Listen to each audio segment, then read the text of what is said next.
Chair Proviance and maybe Randy were waiting to make sure I got in. So could you pass that on to him? I'm here, Supervisor Peer. Thank you. Oh, there you go. You're listening. Thank you.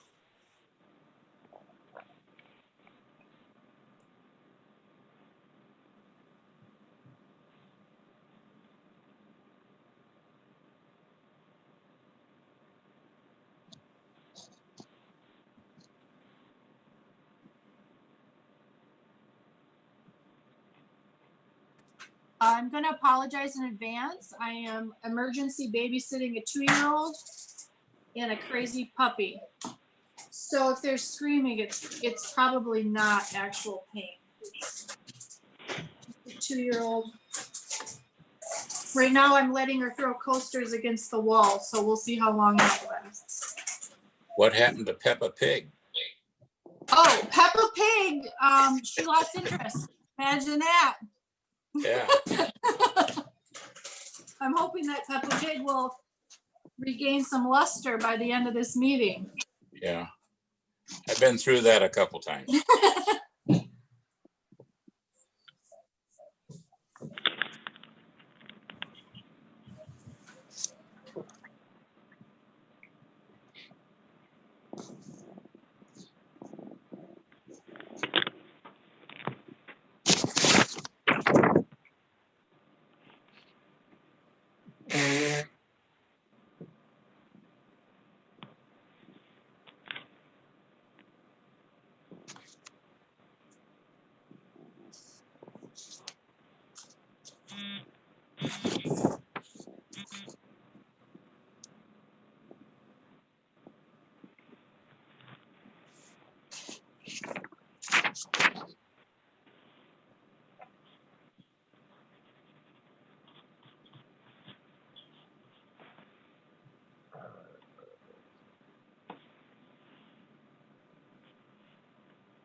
All right, I do see that it is 6 o'clock, so I will go ahead and call the meeting of the Rock County Board of Supervisors to order.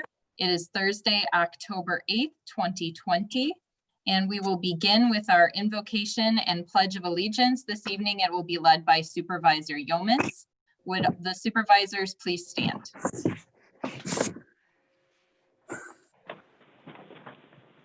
Thank you, Madam Chair. I have a quote from Abraham Lincoln that I thought might be interesting. You cannot bring about prosperity by discouraging thrift. You cannot strengthen the weak by weakening the strong. You cannot help the wage earner by pulling down the wage payer.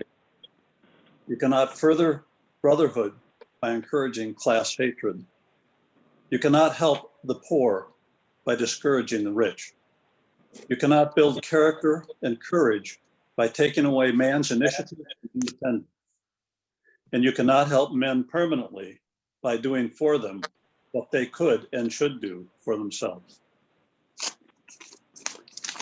I pledge allegiance to the flag of the United States of America and to the republic for that's one nation under God, indivisible, with liberty and justice for all.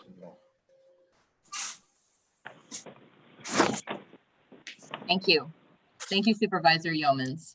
Next item on the agenda, item 3, roll call. Madam Clerk, whenever you're ready. Eggeter? Here. Beaver? Present. Baumkamp? Here. Bostwick? Pam?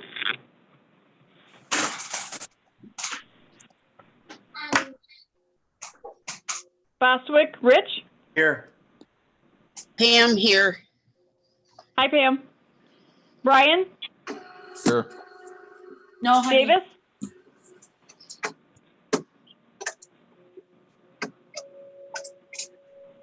No. Here. Fox?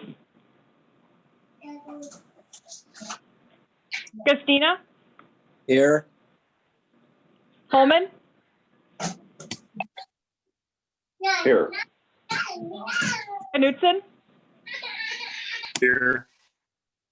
Levy, Here. Okrantz, Here. Mawhinney, Here. Mulligan,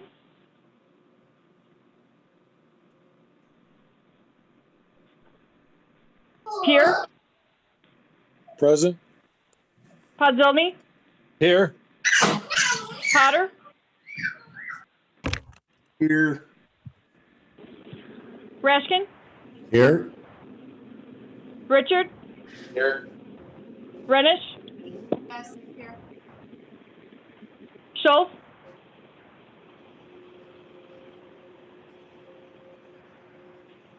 Sweeney, Here. Taylor, Here. Wildy,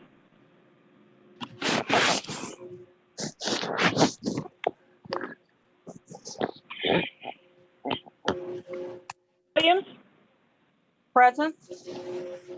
Yeomans, Here. Viance. Here. I'm just gonna check back. I have as absent Fox, Mulligan, Schultz, and Wildy. I'm here, Lisa. You're here? Yes, Thank you. thank you.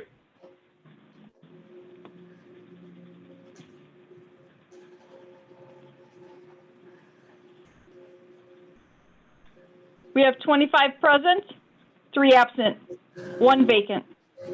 Thank you. We do have a quorum. Before we move on to the next item, please, just a reminder to supervisors, if you are not speaking, please ensure that your mic is muted. We are getting a lot of background noise coming through currently. So everyone, I need you to please check your mics and make sure you're muted. Thank you. All right, next item, please. Next item is item 4, consent agenda. 4A, adoption of agenda. 4B, approval of minutes. We do not have any minutes to approve this evening. Item 4C, nominations, appointments, and confirmations. C1, appointments to the Criminal Justice Coordinating Council. C2, appointments to the Emergency Medical Services Advisory Council. C3, appointment to the Evidence-Based Decision-Making EBDM Committee. Item C4, appointment to the Local Emergency Planning Committee. Item C5, appointments to the 911 Communications Commission.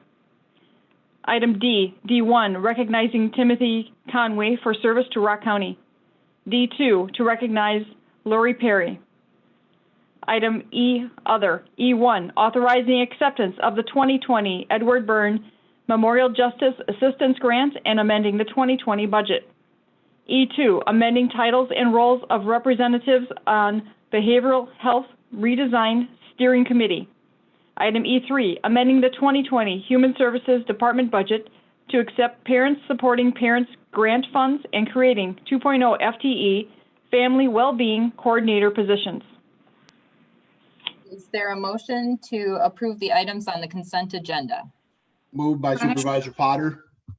Seconded, Wildy. All right, so we have a motion by Potter, a second by Renish. Are there any objections to any of the matters or resolutions on the consent agenda?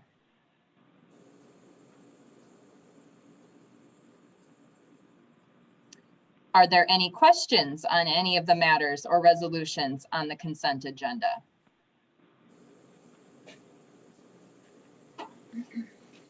Okay, one more time. Are there any objections to any of the matters or resolutions on the consent agenda? All right, hearing no objections, the items on the consent agenda are approved. Next item, please. Next item is public hearing. We do not have a public hearing this evening. Item 6 is citizen participation, communications, and announcements. And we did not have any public comments submitted for this evening's meeting. Thank you, Lisa. Before I hand it over to supervisors and staff, just a couple of items here this evening for announcements from myself. So first of all, virtual meetings, we did do a survey on that. The majority of supervisors at this time still wish to stay virtual in October. However, supervisors will note that there is a budget meeting at the end of October, so we are potentially researching ways in which we could maybe do some sort of a hybrid solution for that last meeting in October, and looking into those budget meetings as well, because I do know supervisors probably would appreciate being present and in the courthouse for that particular, for budget meetings in particular. So we are looking into that, and I just wanted to give you the update on the survey results. The next item that I wanted to speak about this evening is, you may have noticed that we do have a vacancy on the county board at this time. Supervisor Zajac has resigned his position as a county board supervisor, as he has actually accepted a position with the county. So he will no longer be representing his district in Milton. There should be a press release out already. I believe it went out this week.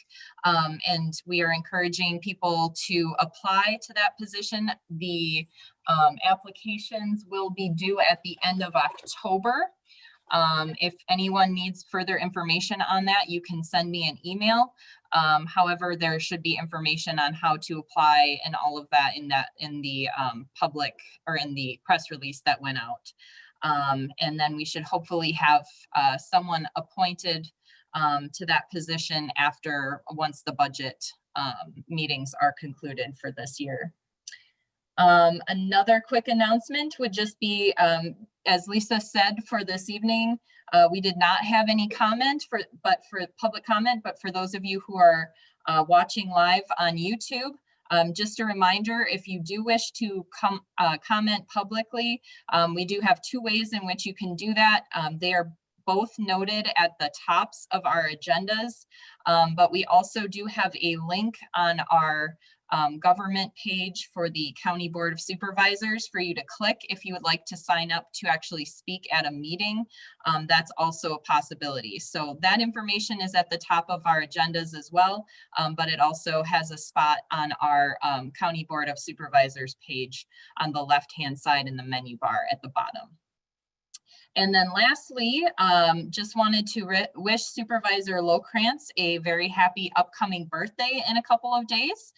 Supervisor Lokrantz's birthday will be on the 10th, so very happy birthday to you, sir. And that is all of the announcements that I have this evening. So if any other supervisors have any communications or announcements that they would like to share, I'll hand it over to you at this time.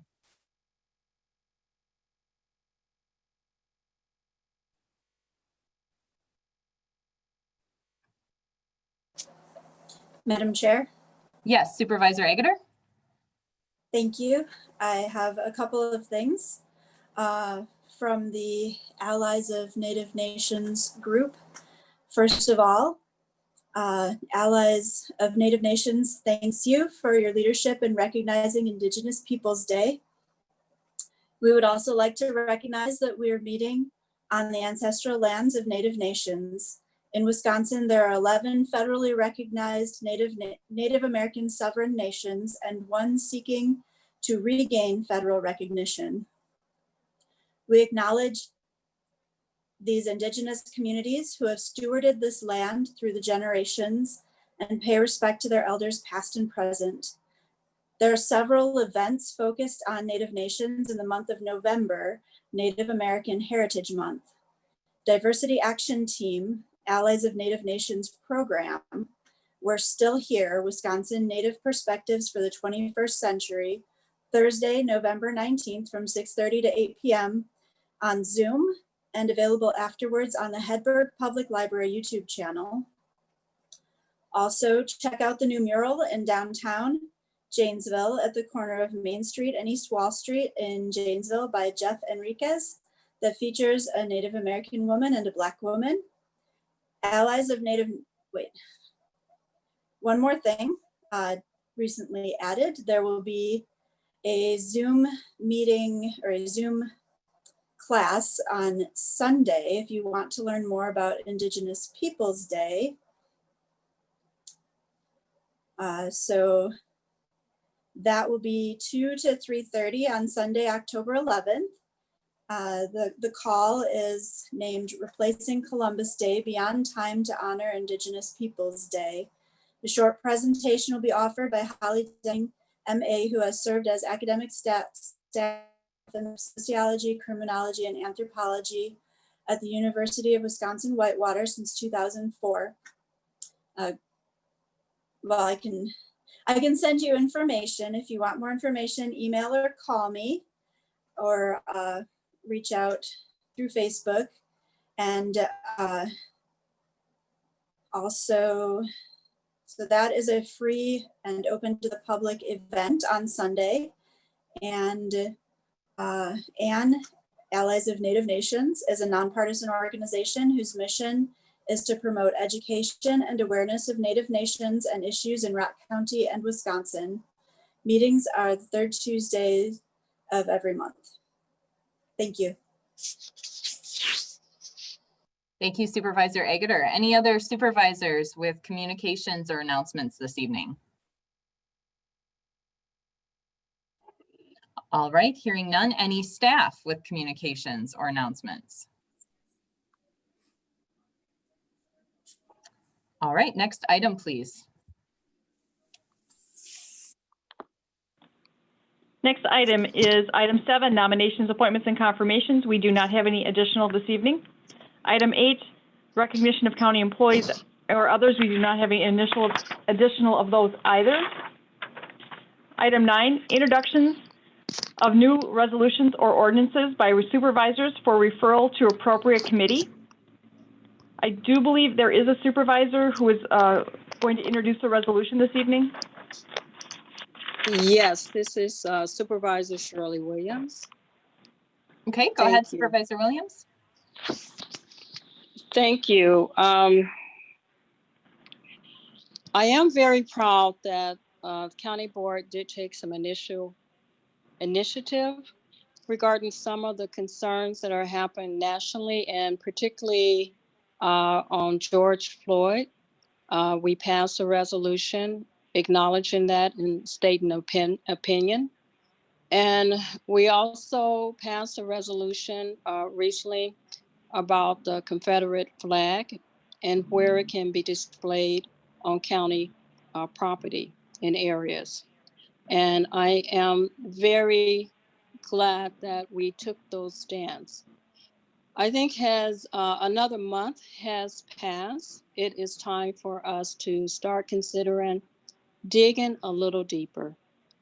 And I'll be sending, and because we're not in person, I'll be delivering this resolution to Josh Smith, our county administrator, who will pass it on among the correct channels.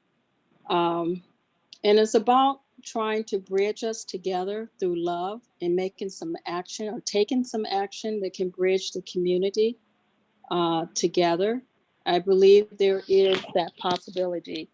There are several committees. I would like to review the resolution before it comes back to the total staff. I don't have that decision. Actually, our board chair will make that decision. But I do believe that the Board of Health, Human Services Board, the Criminal Justice Coordinating Committee, Council Committee, sorry, CJCC, sorry about that, as well as Public Safety and Justice should give input before this arrives back to our seat. As I was thoughtfully thinking about what I was going to say and what I was going to reflect on today, I was guided by several different things, and I just want to read a few of them to you. Thank you for your patience, and I will read quickly. There's a children's book it's a picture book of Frederick Douglass, and the author is David A. Adler. And it was actually written the year my son was born, which is 1993. It's a very significant year for me because that's the first time I became a mother. And I believe parents are important as teachers of the future. Frederick Douglass returned to the United States in 1847. He moved to Rochester, New York, and started his own anti-slavery newspaper, the North Star. Later, it was renamed Frederick Douglass Paper. Frederick spoke out against the racial prejudice he found in the northern states. He spoke out for women's rights. His house became a stop on the Underground Railroad, a series of safe houses for runaway slaves on their way farther north to freedom. Frederick was in 1877, he was named Marshal, and in 1881, Recorder of Deeds for Washington, D.C. In 1889, he was named Consul General to Haiti. And 8 months after the Confederate Army was defeated, the 13th Amendment to the United States Constitution was passed. Slavery was outlawed. In 1864, Abraham Lincoln was reelected president. In March 1865, after the inauguration, Frederick Douglass went to the White House to shake the president's hand. At first, he was not allowed in because he was African American. At that time, I think the appropriate word that was used was Negro. President Lincoln had him shown in, and as he entered the hall, the president said, "Here comes my friend, Douglass." Several weeks later, on April the 14th, President Lincoln was shot. He died the next day. In 1882, Anna Douglass died. 2 years later, Frederick married Helen Pitts, a white woman. Both Blacks and whites were upset by the marriage. Helen Pitts told people that she had married the man she loved. Frederick Douglass told people that his first wife was Black, like his mother.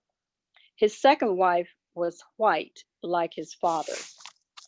Our history of this country is tearing us apart. And it appears to me that a lot of us have forgotten or never were taught what actually occurred. People who keep it real don't care about being liked. They care about being respected. And that's where I'm standing right now.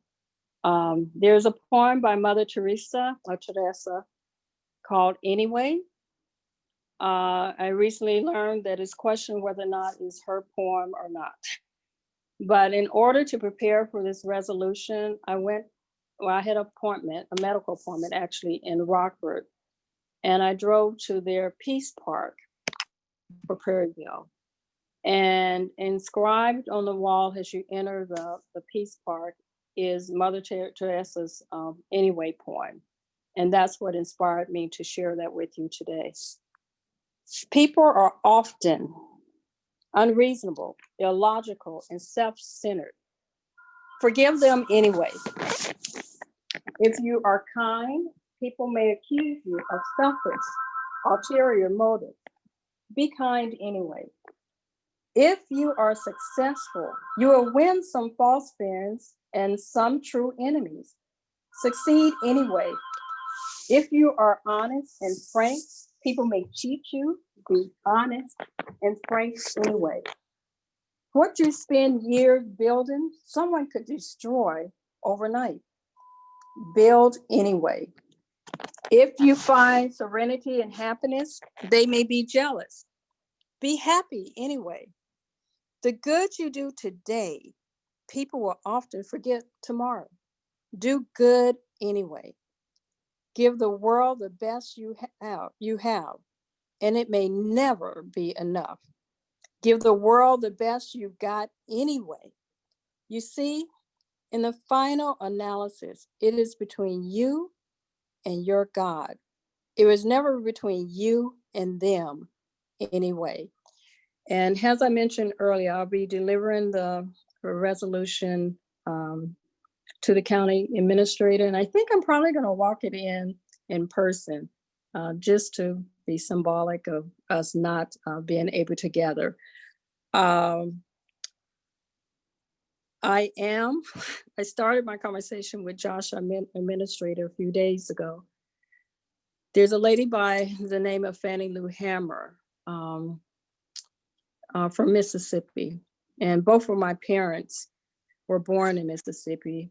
And they met by chance in Southern California, in Los Angeles. And here I am. And I just want to say that, as Fannie Lou Hammer said, I am sick and tired of being sick and tired. And it's time that we take off our masks and stand up for our truth. Whatever it be, let's stand up for our truth and make Rock County the best county it can be. Thank you for your time. Thank you, Supervisor Williams. Any other supervisors with introductions of new resolutions this evening? All right, hearing none. Next item, please. Next item, item 10, reports. We do not have any reports this evening. Item 11, new business. Item 11A, supplementary appropriations and budget changes. A1, approving use of the funds received from the sale of the previous airboat with trailer and amending the 2020 Rock County Sheriff's Office budget. Motion by Beaver. Thank you. Is there a second? Second by Potter. All right. And Supervisor Beaver, would you just give us an overview of the resolution? I would love to, but I see our sheriff is with us tonight. So Okay. I'm going to give him the opportunity to address it. Thank you. Sure. We got a new airboat this spring, and it has been fantastic, and I appreciate the support and allowing us to get that.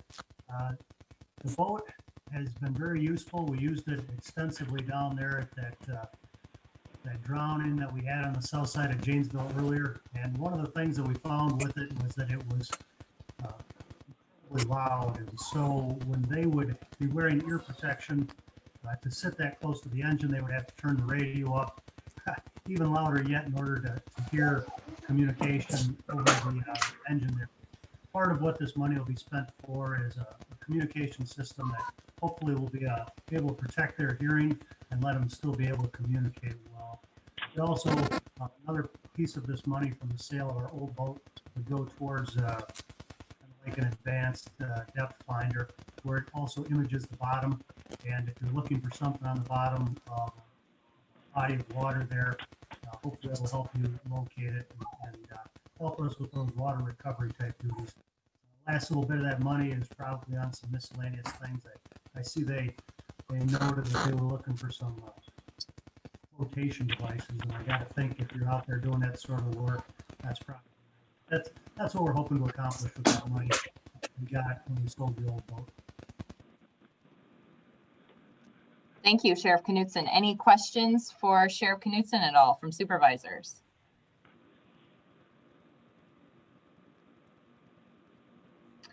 All right, hearing none, we have a motion and a second to approve. This is roll call. Madam Clerk, would you please call the roll? Podzolny,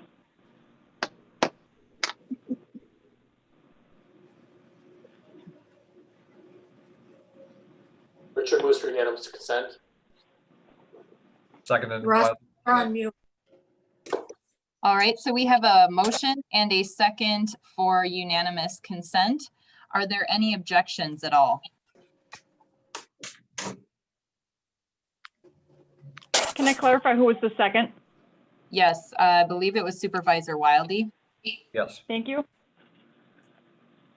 Again, are there any objections to the resolution?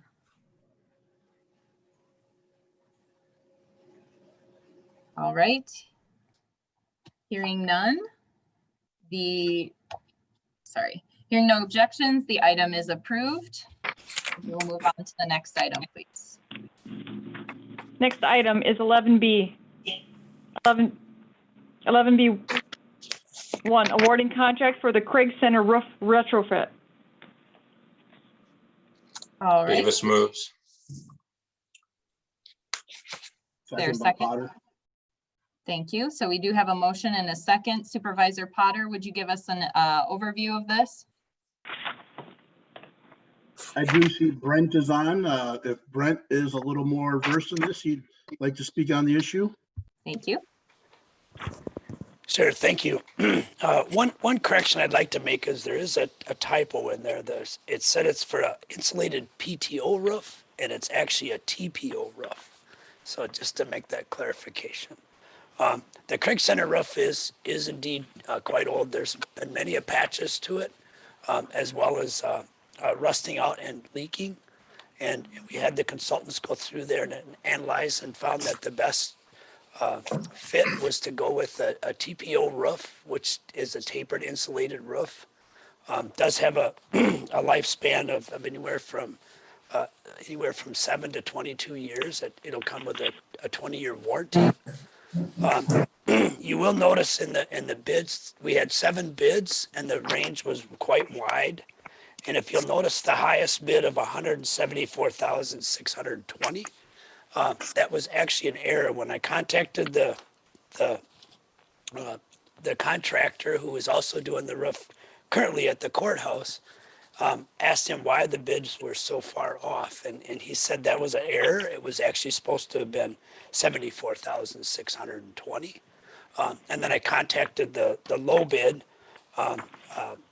McDermott Roofing, who said they reran their numbers several times, and they said the specifications were very clear, and they're very good with their bid. So I'm comfortable with that. It should take about a week to 2 weeks. In our original request, we did ask for a redeployment cost. Should the COVID have to go active again and we had to pull them off the job, and it would be like a $600 cost if that was to happen. We feel we can get in there and get that roof replaced within a week's time and be able to do it without having that redeployment. Thank you, Brent. Any questions for Brent at all? Rich has a question. Yes, go ahead, Supervisor Richard. Thank you, Madam Chair. Do I recall that Craig Center is on the capital improvement list for facilities over the next coming years to replace it? I'm guessing the committee covered this, but it seems like spending $60,000 would remove that from any sort of replacement in the future. No, yes, that the Craig Center we are looking to replace it in the master plan. However, the current Craig Center was going to be repurposed for storage facilities, so we're going to want to still keep the integrity of that roof. Text me when you get outside. Supervisor Gustina, I believe you're unmuted. Supervisor Richard, did that cover your question? Yes, thank you. Thank you. Any other supervisors with questions?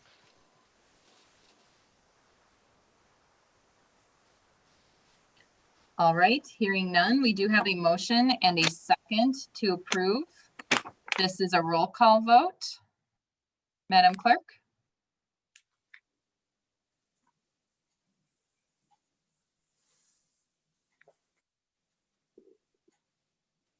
Madam Chair, I'd like to ask for unanimous consent. Okay, is there a second? Davis, second. All right, so I have a motion by Taylor and a second by Davis for unanimous consent. Are there any objections?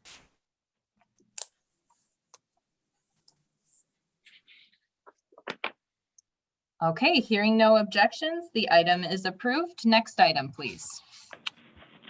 Next item, item 11C, creating 5.0 FTE positions to support project implementation and supportive services to enhance the safety, permanence, and well-being of children and families being served in Child Protective Services.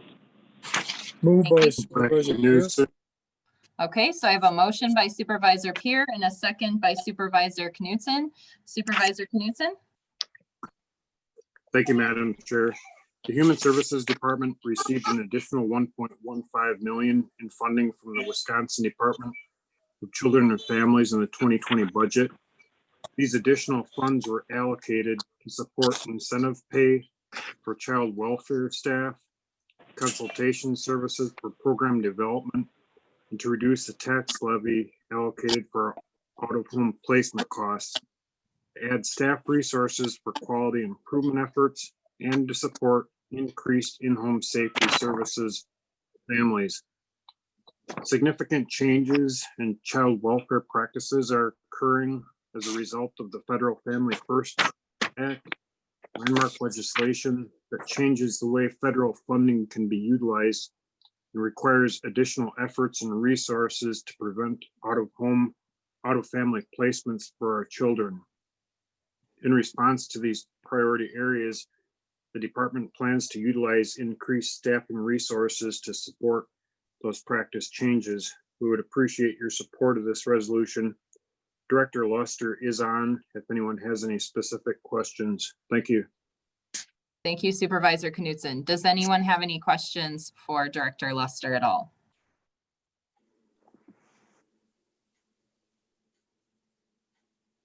Supervisor Richard, I do see your hand is raised. I'm not sure if that's a holdover from the last item or. It is a holdover, thanks. You're welcome. Any other supervisors with questions for Kate at all? All right, hearing none, we have a motion and a second to approve the resolution. All those in favor, please say aye. Aye. Aye. Aye. Any opposed with no? All right, motion carries. Next item, please. Item 11D, funding for PSAP grants. Moved by Beaver. Moved by Knudsen. All right, so we have a motion by Beaver and a second by Knudsen. And Supervisor Beaver, did you want to give us this overview? Or I do believe I see Ms. Sukas online as well. If Ms. Sukas is here, she can do it. Otherwise, yes, I can do it for her. Okay. I can do it. Okay, go ahead.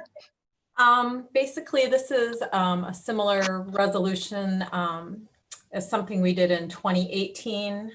The Wisconsin Counties Association requested a call for action and wanted all the counties to support their intention to request funds from the governor and the state legislatures as they work on the 2021 to 2023 state budget to use the fees that you are charged on your cell phone and landline. Well, I guess this would be the cell phone and prepaid cell phone fees that they collect that started out as 911 fees and was later changed to the police and fire protection fee and put into the state's general fund back in 2009 and has never been used for its original intent. So the Wisconsin Counties Association is going to be requesting that the governor and the legislators support the Department of Military Affairs request to continue to build the emergency services IP network that will be the new infrastructure for next generation 911, as well as maintenance in the upcoming years. And then also to fund the 911 centers that don't currently have next generation 911 equipment, or like us, we've had it so long that it's becoming end of life and we're starting to have to replace it because we've waited so long.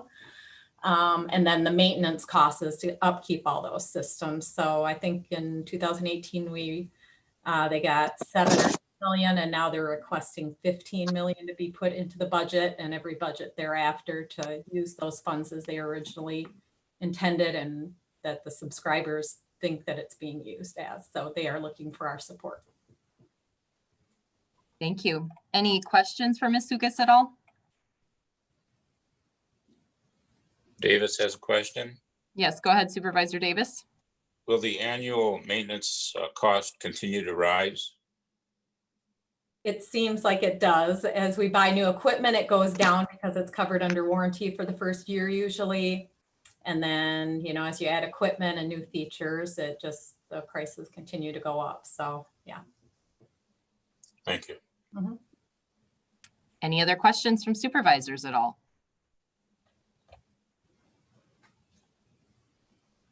All right, hearing none, you do have a motion and a second to approve the resolution before you. All those in favor, please say aye. Aye. Aye. Aye. Aye. Aye. Any opposed with no? All right, motion carries. Next item, please. Item 11E, review of the 2021 recommended budget with county administrator. Thank you. Well, good evening, everybody. Just like, seems like everything else that's happened this year, this will be a new experience for us. I have a presentation. I'll share my screen momentarily. I apologize to those of you who are on the phone and won't be able to see it. It won't be nearly as exciting, assuming that it will be exciting at all to see the presentation to begin with. But let me share my screen here.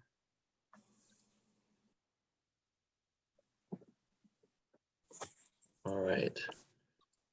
So I'm gonna go through the presentation here. I'm assuming everyone can see my screen, and I'll try to not take too long to go through this. But there's several things that I usually talk about during the presentation on the budget. There's sort of three sections. One is I like to talk about and show you some pictures of kind of some of the things staff have been doing this year, some of the highlights of the year. I also like to talk about the financials and really get into the core of expenditures, revenues, levy limits, so forth, and then highlight some of the projects that are recommended for next year. And so those three sections I'll go through in order. And I guess to start with here, I hope everybody can still see that.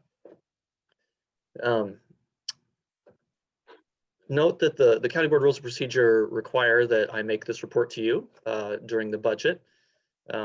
We call it the annual administrative report of all county activities. I'm wondering maybe whether the rules ought to be amended to take out the word all county activities, or if people want to sort of shorten the presentation next year, that might be my suggestion for you. But this is why we're here.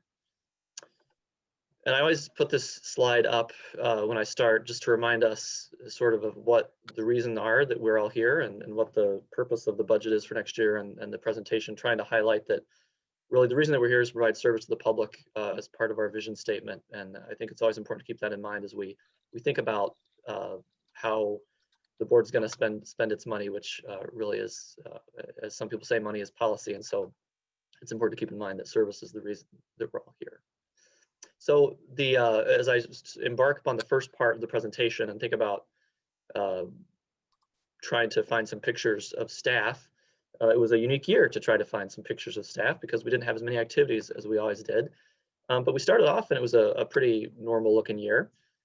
These are some pictures from January and February. You see you've got some staff from the community support program that apparently haven't been told they're supposed to physical distance. They didn't know that yet. And you've got some staff from the health department there who in February attended an event together and had a photo taken. February is also Black History Month, and I like looking at this picture for two reasons, or these two pictures. One, because it reminds me of the good work that we're trying to do to improve the diversity and inclusion in our workforce, but also it's just nice to see a room full of people together at an event, and to see all those county staff that came out for our Black History Month celebration this year. This, if you didn't know any better, you would think that these two pictures were taken during the COVID response, but actually these were taken in February when the health department does its annual respiratory protection training. So I give kudos to the health department for planning ahead, because it would be not too soon thereafter where they would actually need to begin to use those skills in the pandemic response. So here's a couple slides that I just thought were indicative of kind of the transition that we started to make in February into March. So IT staff and 911 staff. So on the left, you see IT staff attending the Soul Food Luncheon at Black Hawk Tech. Great event that a lot of us go to every year. And look how happy they are. And then on the right is the annual picture that Kathy sends me of 911 Center cake eating as they welcome new staff. Is something that we could do a little bit more of earlier in the year. So before coronavirus and then after coronavirus, there's your IT staff. They're in a Zoom meeting now, and our 911 Center staff are masked up on the right. So we're all very familiar with how the world changed in March. Seems like a long time ago at this point. But despite that, what I appreciate about county staff is that despite all the challenges that we began to face with the change in services and working from home and everything else, they had fun with it. So here's our human services staff. So I appreciate that our human services staff were able to to rock the mask here, as you see, and this would be a good time to remind everybody watching at home, please wear your mask, stay physically distant, use appropriate sanitation practices. It's important. We're in a peak time here in the pandemic, and so just remember to try to have fun with it, you know, and wear your mask. And you can see our human services staff here did a great job of providing leadership in that area. So here we are. I got a lot of staff here that what I called working in the temporary new normal. People's call the new normal. I'd like to think that it's temporary for a while at least. But you see some county staff here that have adapted and are working with their masks on, going about their daily business. And again, I appreciate everything that county staff have done in very, very difficult circumstances to continue to provide services this year. So it wasn't only our staff working in their normal jobs, it was staff doing new things. On the left, you can see a picture, DPW of bulk hand sanitizer distribution. We bought a big tub of hand sanitizer, and you can see Neil and Francine filling that up for distribution to our partners around the county. And on the right, you can see a picture, aerial picture from the community testing that occurred at Telford Park in Beloit early this year. I would note here that just announced publicly today, I believe, was a community testing event that's going to occur in Janesville beginning next week. So believe it or not, in the middle of all of this, we had staff join us who wanted to take on more leadership responsibilities. And there you see, as every year, I put the pictures of our new staff here for you. And so our nursing home administrator, Taya Walk, on the left, and county conservationist Andrew Baker on the right. So welcome to both Taya and Andrew, and you know, congratulations to them, and certainly good luck in managing in a difficult environment. So that moves on to part two here, the operational budget. So I'll share some of the numbers with you now. So here again are figures that I include every year and update every year. So figure one, here's your recommended tax levy. So in 2021, the total tax levy represents a 3.1% increase, and you can see on the right of the pie chart here, that represents a $2.1 million increase in the levy, bringing us to a $72.5 million tax levy overall. That's broken down, as you can see in the next slide here. Operational levies in the blue, that's 1.2 million. Now the 1.2 million represents the amount that we are allowed to increase under the tax levy limits. So our levy limit this year was a little over 1.3%, and that's how you get to that $1.2 million number. In the green in the middle is our debt service levy. So the debt service levy is not required to be under the levy limits. What that represents is our levy every year to pay off our borrowing. And as you know, we're embarking on our facilities master plan. That'll be a theme here throughout the evening. And so that debt service levy, you know, expect to continue to be something that we'll continue to have to use to pay off our borrowing. You can see on the far right is the limited levy. Limited levy is outside of the levy limits because it's not levied on all properties in the county. And there are two things we have in our limited levy. One is the Arrowhead Library System, and the other is our bridge aids in our Public Works Department for our towns. And so the limited levy is actually going down. Overall, the Arrowhead Library levy is going up, but bridge aids are going down a little bit more than that. So overall, limited levy is down. And you can see the total increase there at the top again. So here's the tax rate. So the tax rate has gone down in 2021 again to $5.83 per thousand. That's a decrease from, we were about at $6 last year. And so we see a decrease overall in the tax rate.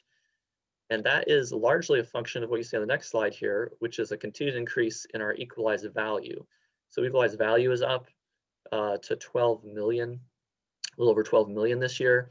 And you can see the trends in equalized value and the tax rate largely are mirrored each other, they're opposites. So as equalized value goes up, even if the levy goes up a little bit, the tax rate usually goes down. So you can see those trends continuing again in 2021. Next is expenditures. So this is an interesting slide. You can see overall expenditures are going up to 212 million. We were below 200 million last year.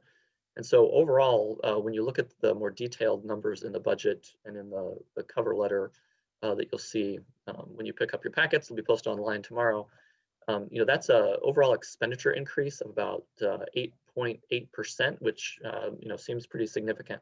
However, if you look at the blue line, which is your operating expenditures, our operating expenditures are actually going down overall in 2021. So what explains that is the increase in costs for capital. So again, I talk about the facilities master plan, and we talk about highway expenditures, other capital expenditures. So really here, overall operating expenditures are actually pretty flat, but it's the costs for our capital projects, again, our facilities master plan and highways largely that account for much of that increase there in the red line overall. So here you can see our revenues by source. This doesn't change a whole lot from year to year. Last year we had an influx of intergovernmental revenues that accounted for about 40% of the levy, or I mean of the revenues. Here you can see they've gone down a little bit. Taxes still, make up a third of our revenues, and you can see how they play out elsewhere in that chart. Here's our sales tax collection and appropriation chart, and so lots of lines here. We update them every year. So what you can see here, a couple things to note. The operational line in the middle, again, is not changing. We've not devoted any more sales tax to operation since 2011, so that remains steady. But you can see the rest of the lines dip down in 2021. So you remember earlier this year where we paused on about $2 million worth of sales tax funded capital expenditures, not knowing what's going to happen to collections early in the pandemic. And so we did cut those $2 million out of the budget. And you can see, despite that cautious approach, it looks like that we're going to maybe actually collect what we had budgeted in 2020, which is good news. But as you look into 2021, we're again continuing to be cautious about the amounts of sales tax that we want to anticipate collecting. So in 2020, we budgeted $14.6 million, and it looks like we'll collect about that at this point. That's the top line on purple where the estimate is, coming in very close to where that green line peaks. But we're going to actually budget, at least I'm recommending to budget about $13.3 million. So it's about a $1.3 million decrease in 2021. Again, this would be in the category of trying to be cautious and not be overly exuberant about the amount of sales tax we might collect. Despite the economy gets worse next year, sales tax collections go down. If sales tax collections are better than we think, that goes into our excess sales tax account, which is available then for future capital projects. You can see the sales tax use here in 2021, and operational expenditures account for 57%. If you remember last year's chart, or if you go back and look at it again, we were pretty equal between operational and capital costs. So even though no more money has gone into operational expenses because the total amount has gone down, that blue piece of the pie looks bigger than it did last year. Speaking of which, we'll talk a little bit about capital projects now. So I've mentioned several times the facilities master plan, and so here's the projects that are included in the budget that relate to our master plan. So 1717 Center Avenue, as you all know, the bids were awarded by the board earlier this year, and JP Cullen is mobilizing on site right now. We expect that to end, the construction to end next year. What we will need though next year, that wasn't included in the project budget to try to get a better deal, was the furniture, fixtures, and equipment. So you can see there's still some additional dollars here that will be capitalized through borrowing for equipping the facility. Also have moving costs that'll be in the budget. The next project is the IT 911 project. So we have $11.4 million in the budget for 2021 to complete the design of that project and begin construction. That project likely won't be done until 2022, but will begin next year. And this talk about that here in a moment. The Sheriff's Office Pinehurst replacement project, also part of the master plan. In 2021, we have $4.4 million for architectural and engineering services to continue to move that toward construction. And then finally, the medical examiner's office relocation. Current planning would be to move the medical examiner's office to where the Council on Aging currently is. And so we need some renovations to make that work for them. So we're still working through that, but we have some money budgeted for that. So you can see here on the next slides, talk about a couple of those projects in a little more detail. So as I said, the IT 911 project is both to move the data center out of the healthcare center and provide some equipment upgrades that would be needed, replacement equipment, IT staff offices and workspace, as well as the 911 center project to replace their equipment and workstations and other furniture that is worn out. And so having these timing of these projects together here makes sense. And that was something that we've talked about before as well. You can see the nice picture there of the 911 center. And in the background is Pinehurst, which takes us to this. So the Pinehurst replacement project, as we talked about before, Sheriff's Administration, Huber Housing, which is currently in Pinehurst, and other sort of housing that supports some of our lower risk inmates. Also the consolidation of emergency management in the Community Corrections Bureau, as well as some program spaces. So nice picture of the recap garden there on site. And one reason that I thought that was a relevant picture that the sheriff's staff sent me here is that, as we move through Pinehurst replacement, I think some of the conversations we're going to have, are certainly about replacing the building, but also that it just gives us an opportunity to have a discussion about, what is the appropriate use of the sheriff's facility? Can we move some program spaces in there? I know the sheriff has an interest in expanding sort of things like reentry and maybe some other types of services in there for the inmates that will help when they come back out into the community. So important project for the county over the next couple of years. And I would say, as I get to the highway projects here, those 4 things I noted on that list of facilities master plan projects really touch on the remaining functions in the healthcare center. And so if we can accomplish those projects, that will help us vacate the healthcare center as part of the master plan. So here you have the county highway projects. Nice picture of paving that staff are doing over on the left. So you can see the rundown on the right-hand side of the slide here about what are the projects that are recommended for 2021. So County A, reconstruction, 2.7 miles. That'll cost us $3.3 million, which I'm recommending that we borrow for. For those of you who might be out that direction or travel that road, we've been working on this road in the past couple of years.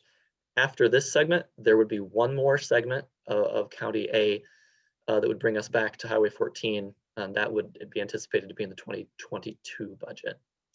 County K project is sort of in the southern part of the county, southwest part. You can see here that's a smaller project. It's not reconstruction, but still $1.2 million of borrowing. We have some state aid in that project. County F, again, a multi-year project on County F. This was a project that we removed from the 2020 budget due to sales tax anticipated shortfalls, and so that's back this year. You can see how that's funded. Really, the $879,000 project, and budgetarily, even though that state aid isn't really dedicated to that project, it really offsets the costs on that F project, and then some design work, real estate on J and O as well to get it ready for future years. Also, 3 seal coating projects are in the budget, and those are worth mentioning because we're going to use $140,000 in the recommended budget in fund balance and $260,000 supported by our public utility aid. So that's the first reference here to the public utility aid funding that we received the increase for the Alliant Energy Riverside plant expansion. And I'll talk more about that shortly here.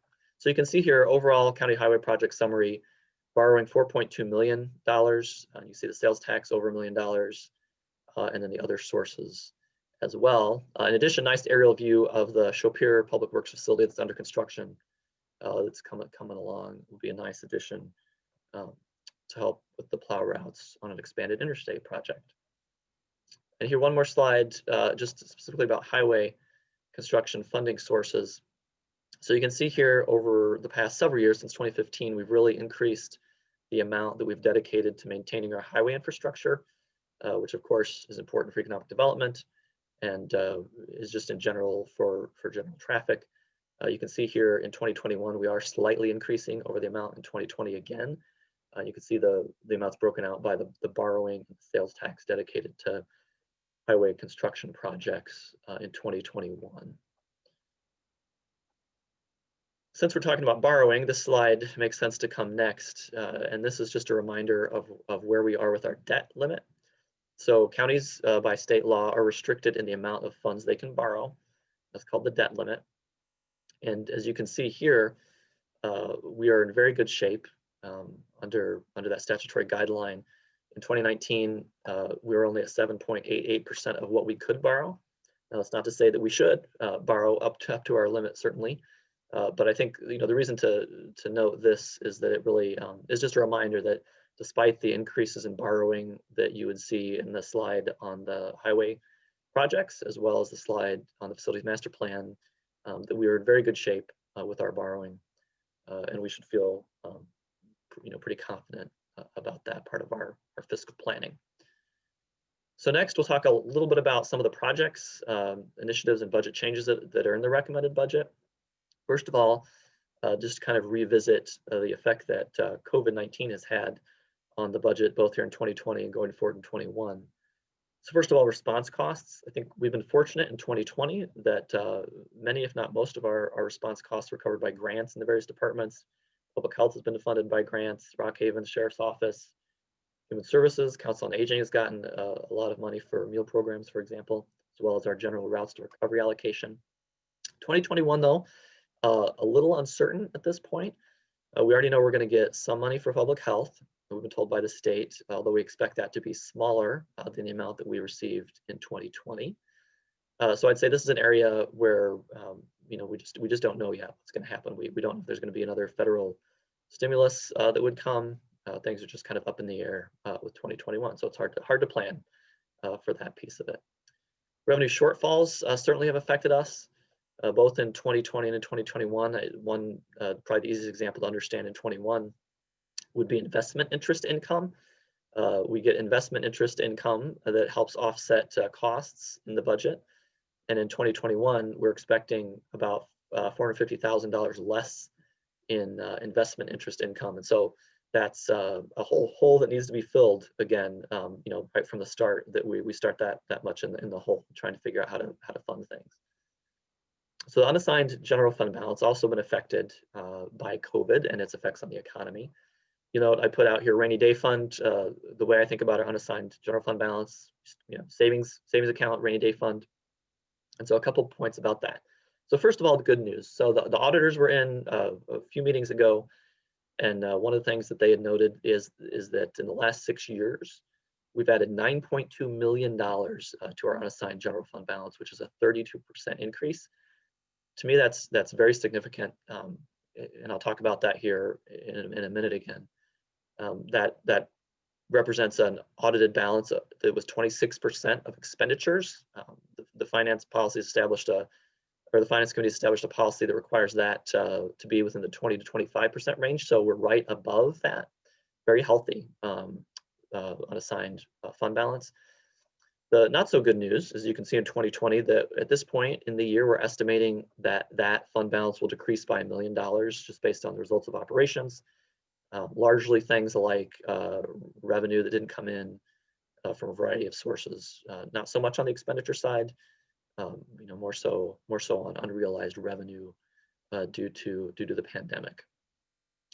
So the next slide though really is kind of puts that visually. You can see here back in 2014 what the unassigned general fund balance was and kind of where that's increased to in 2019. So at 37.6 million is the audited fund balance in 19. Even if you take that down by $1 million to say 36.5 million, that is still right above the 25% fund balance policy. So even with those potential losses in 2020, still in very good shape, very healthy. And as we think about what the county's approach might be to 21, no doubt that you're hearing a lot, I'm hearing a lot about municipalities, counties around the country that are facing large budget deficits, that are laying off staff, are concerned about operations in 2021. I would say that this number here and this slide here really represents the reason why you don't necessarily see that in the recommended budget, is because we do have such a healthy fund balance that I feel comfortable that even if we were to not necessarily have the best outcomes from operations in 2021, that we're still in a very good spot to manage that, and that maybe by the end of 21 things have turned around again and we've not had to make more drastic decisions about cutting staff As a matter of fact, I sort of see this as an opportunity for us being in this good fiscal position where maybe we can take advantage of a situation, and not that we wish ill on any other government or anything else, but this maybe gives us an opportunity to be better positioned to hire staff who might be unemployed, because we're able to continue to operate more normally than maybe others are. So, important slide, I think, in kind of thinking about the budget overall. So here's the public utility aids that I'd referenced. So overall, based on the aligned expansion, and you will remember the discussions we had several years ago about the town of Beloit's incorporation and who would get the 2/3 versus who would get the 1/3.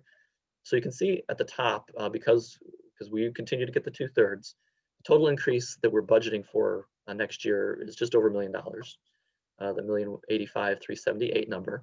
We won't know the exact number until next year when we receive it from the state, but that's the number that was discussed during those incorporation proceeding discussions. So that's the number we used.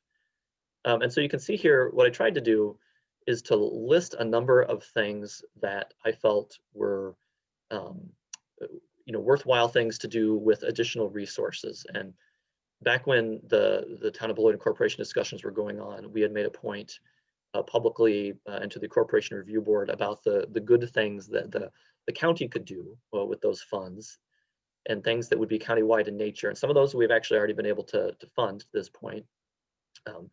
But I tried to keep in the spirit of that, of identifying things that I thought would be beneficial to the entire county. And I'll run through those real quick here. So you can see the first one, maintain county highways. I already referenced that. That's a one-time expenditure. The good thing about using some of these resources for that is that those funds will be available again next year to use for something else.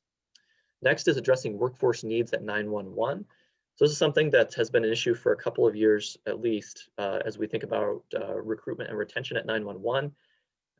Unfortunately, some of the surrounding 911 centers have increased their wages above ours, which has made it a challenge to recruit and retain staff. And so part of this funding that you see here is for wage increases for our call takers, telecommunicators, and shift supervisors to try to improve recruitment and retention. Also in here is a training position, quality assurance and training position. As we have new staff come on, we've had to devote more purposeful dedication to training, and not having a dedicated staff member supervisor type position to do training draws away from our other shift supervisors and staff that have to try to get staff trained and provide a quality assurance function. So I am recommending that as well. And of course, 911 is something that we provide for the entire county, so it made sense to me. That'd be something that these funds could be used for.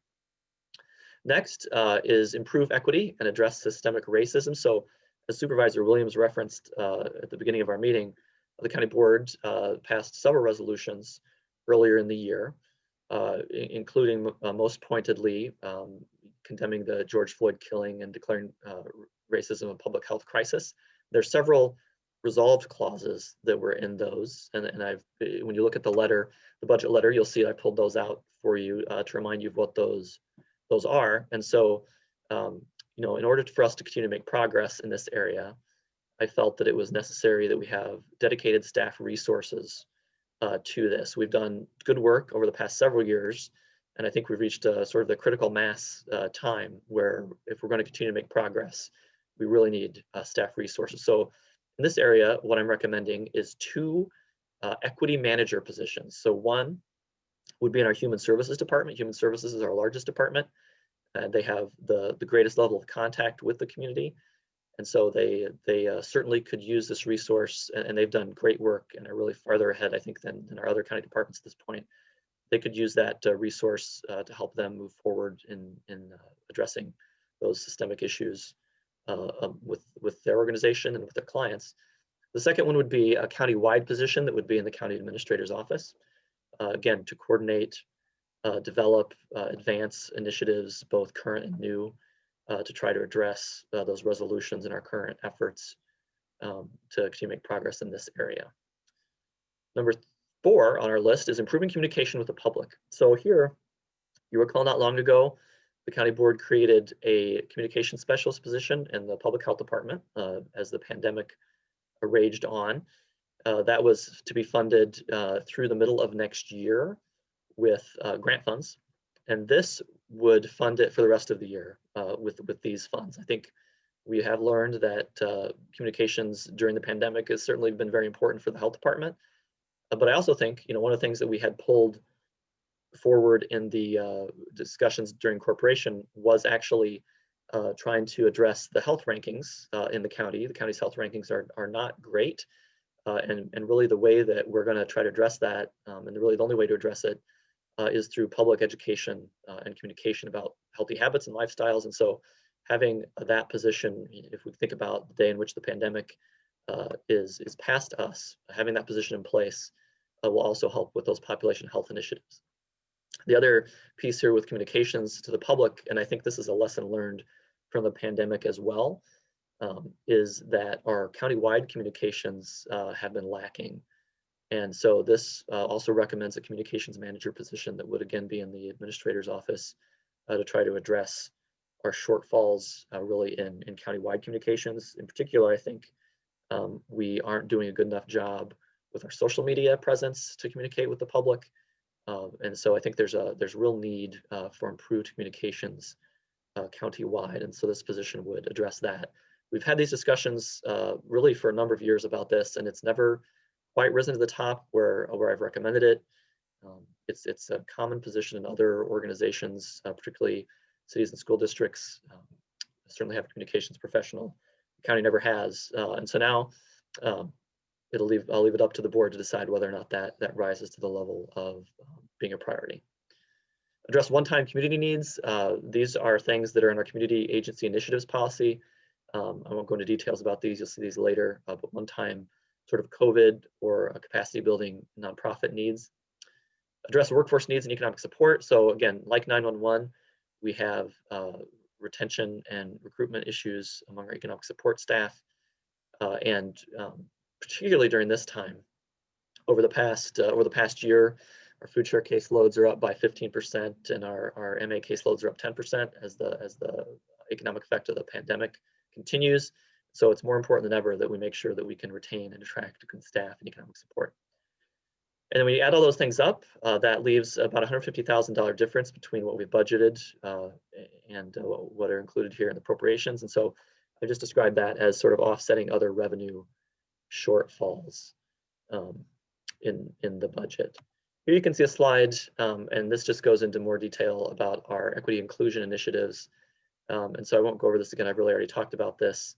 But I made a separate slide here because I really do believe this is one of our high priority areas in the 2021 budget. And you can see here both that internal and community focus, I think, is vital to helping the county provide that leadership role that you included in those resolutions passed earlier this year. A couple more slides that I provide to you every year related to our Human Services Department. Out-of-home placements for children and youth. So this one bears a little explaining. It looks like that this cost is going up in 2021, but actually, and the reason I put the box in there to explain it was that the 2020 estimate is actually well under budget. And so our 2021 budgeted costs are actually below what we had budgeted in 2020, but the actuals and the estimate looks like it's coming in low, and that doesn't appear to necessarily be pandemic related. Trends that have been continuing for some time that department staff attribute, and we hope, to all the additional resources and effort that staff have put into keeping kids and families safe together in their homes and not having to put kids in out-of-home placements. And also then the adjunct to that is adults. Adults also a large cost for us in out-of-home placements. Here you can see that it looks like the cost is actually going down, but it's actually increasing a fair amount because you can see here that we were over budget, or estimated at least to be over budget in 2020. And so those two costs alone, when you think about the costs of out-of-home placements for children and adults and youth, overall that represents about 5% of the entire county budget. And so really a very important piece for us to always monitor, and remember in past years how that's really been a significant driver of the budget overall. So those are the highlights and the priorities I just wanted to mention to you, just a reminder about the budget adoption process. Committees begin meeting next week to have budget review on their agendas, and that happens for the remainder of October. On Thursday, October 29th, as Chair Provines indicated earlier in the meeting, is when the annual administrator's review and explanation of the budget, where I go through budget by budget and committee by committee and go in more detail than I have today. Wednesday, November 4th is the public hearing on the budget. That'll be at 6 p.m. Earlier tonight, the Finance Committee established the 5th, Thursday the 5th at 7 a.m. will be when the Finance Committee needs to hear appeals from committees who want to make a change to the recommended budget. And then finally on Tuesday, November 10th is the annual meeting and the budget adoption, where we'll both bring those appeals through Finance Committee to the full board, and then any supervisor can make any motions they like to amend the budget at that time. And with that, I'll stop there. Certainly just a couple of reminders, I guess, or a couple more things to note. During this interim time period, please feel free if you have questions just to give me a call, ask questions.